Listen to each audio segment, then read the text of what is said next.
Hey planner friends, it's Nia. Welcome to Life with Nia. Today we are doing a July mid-month budget update.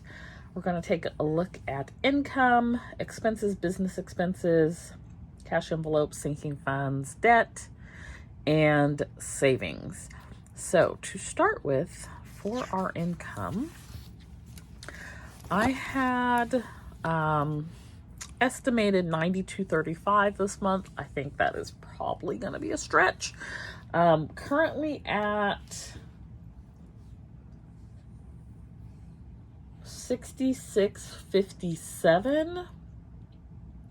So that leaves $25.78. However, really it leaves $21.58 because $263 is going to come from my car maintenance fund, or car fund, to pay my car registration, and then 160 or 180 is going to come from my electronics fund because I did purchase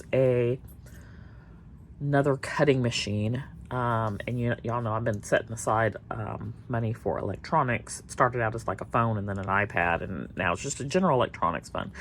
And I was thinking I would get it around Black Friday, but because they had a really good deal during Amazon Prime Day, I went ahead and picked one up with some mats and blades. So that is about $440 or so coming in from sinking funds. So it leaves about $2,000, and I just don't know that that's gonna happen. So that's where we're at with income. So we're about $2,500 shy of where we need to be, with 2 weeks left in the month. For expenses, there is really nothing new or out of the ordinary over here. I like I said, I had the car registration, and then there is a new line entry for student loans. So the goal was to save $300 this month for student loans. I've saved $200 so far. I did $100 at the beginning of the month, $100 mid-month, and I'll do $100 before the month ends. And that's just sitting aside in a sinking fund in preparation, getting our budget together for these student loans. Maybe they just magically disappear. One shall continue to hope. Anyways, business expenses. So we have spent a little bit over here. I purchased a handful of things during Amazon Prime days for my business. So like I said, I purchased a cutting machine, mats, and a blade. Actually, the extra blade I got at Michael's, and it's like a $15 blade, but I had 2 or 3 $5 off coupons, so it ended up being a $3 blade. But then I purchased extra mats on Amazon because it's a different type of cutting mat for this machine. So all in all, I spent like $180 for that. I purchased another external hard drive. My external hard drive kind of does its own thing, and I'm lightweight concerned. All my art, all my files are on there. They're nowhere else. So I want to, 1, have a backup, and 2, have something that's a little bit more organized. But I was saving all my art before when I first started the silhouette, and I lost everything. And so it's always sort of in the back of my mind, and I don't ever want to be in that situation again. Could I save stuff to like the cloud and stuff? Probably. But I'm not the best with those types of things, like using that. So anyway, I got another external hard drive, which was like $100. It's like 1 terabyte. And then I got 2 cases, 1 case for the one I have, 1 case for the new one. I bought mats for the cutting machines that I currently use. They were 50% off. So Black Friday, they usually go on sale, and Prime Day, they usually go on sale. So I buy a ton of them. I didn't buy a ton. I bought like 3 packages, which is,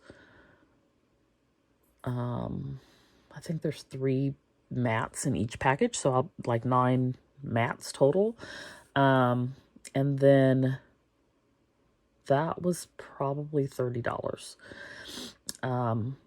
which ordinarily it would have been 60. So that was cool. I bought 3 outlet extenders. These I'm not too sure about.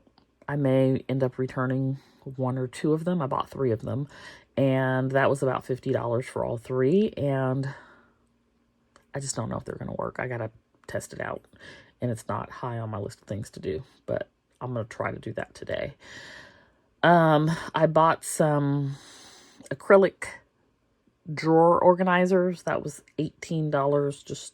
I use those to like organize die cuts and different things, as well as like my drawers, pins, and things, as I'm prepping for Sesh Box. It's nice to have it like on an assembly line, organized by some sort of container to hold everything in. I purchased a Hobonichi cousin. It's not really a business expense, but it is because it's, listen, it is because it's a research is what we call it. Research and development, R&D. So I needed to have one in order to do sizing. So I'm looking at possibly adding some kits as an option, basically, or stickers that are specifically made to fit in a hobo cousin. But I do like it as a planner, and so we're going to use it also. And then I purchased a pin board. So that was $40, which $30 was for the cousin. It was 60. It was 50% off. It's normally 60. And then the pin board was like $8. And then California charges you an exorbitant amount for tax. I've spent $50 on art this month. I spent $25 on some paper, really nice premium paper. I'm going to look at making some dashboards with that. And then I spent like $37 at Hobby Lobby, and I purchased some calendar dry erase boards. I purchased 3 of them just to sort of like organize, have it up on the wall, and see like what's coming and what I need to plan for. So that's where we're at. Business-wise, there are going to be some changes to some of these things. So like this JMC Academy, it went down from $24.99 to $19.97. It actually was supposed to go away, but now it's going to be $19.97 a month. But then this $39.95 JMC Elite will go away. And that is a membership for both business and notebooks, bookmarks, notepads, journals, all the different things. So that is what that is for. And then I'm still on the fence about Gold City, which is my printables. So that's business.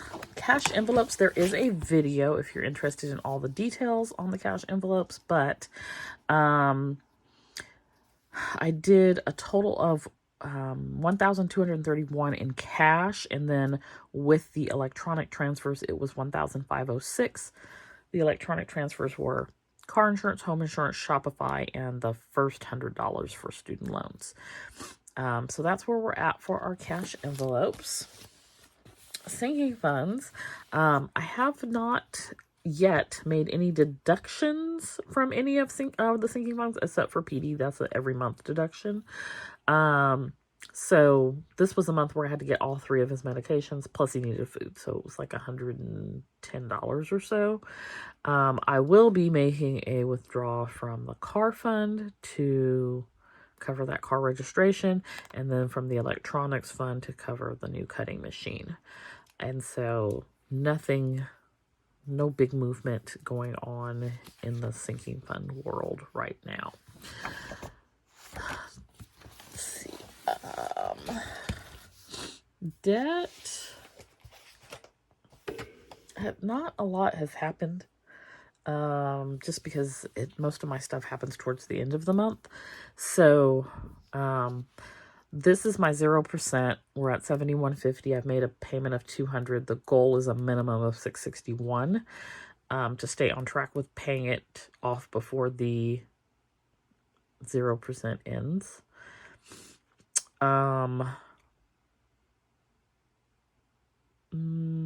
I did purchase some things on with Afterpay. Primarily that was cloth and paper, which I said I was going to do that. The notebooks had to be had. So that is what that is. But this will probably be half that by the end of the month because I usually pay those down quickly and early. And so our goal this month on debt was to pay down $1,500. We're at about $500, and to be under $23,000. So we need to pay $1,500 to be under $23,000. We started the month at $24,524. So we're working towards that. Mid-month update is not very helpful just because most of the stuff happens towards the end of the month.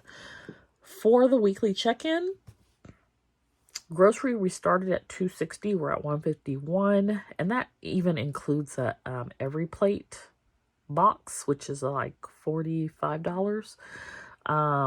Dining out, we started at $80. We're at $13. Gas, we're still at $130. Haven't purchased gas this month. Bulk shopping, we started at $219. We are at $159. I was trying to remember like what I purchased outside of paper towels. I don't remember. Oh, I bought French toast sticks. But I don't remember what the rest of it was. Clearly it was $80 worth of something though. And then PD, so we started at $270. We're at $171. So that is our weekly check-in. And then last but not least, we'll not say last because I'll do goals as well. So savings this month, the goal is $600, and we are at $532. So we need about $70 more for savings. We've got our savings challenges, which include the Zero Out Savings Challenge, and then this new one, which it's going towards my vacation fund, is the Let's Get Away Challenge. If I fill in everything on here, it would be $340. And this is cool because I get to decide what I wanted the dollar amounts to be. I think I might do a lower amount next time for everything just to be able to do more in the month. But anyway, and then we have like our Zero Out and 52 weeks Savopoly, all of those good things. So for our goals, like I said, we need about 70 more to do the $600 savings. We've been tracking our expenses. We're about a third of the way to our goal to pay down $1,500 this month. 2/3 of the way to saving $300 for student loans. We've got 200 of the 300. We are nowhere near this 10K revenue. Like, it's so slow. So slow. Like, so slow. I can't even. It's crazy. 881 for the venture. We're at 200. And then I want to do 500 to my Roth. I've done 100 this month. So that is it for this mid-month budget check-in. Optimistic to see how the month ends up. Not where I want to be, but not by any means in a bad place. Let me know how your budget is going. Don't forget to like and subscribe, and I'll see you back here at the end of the month for a budget review. Bye.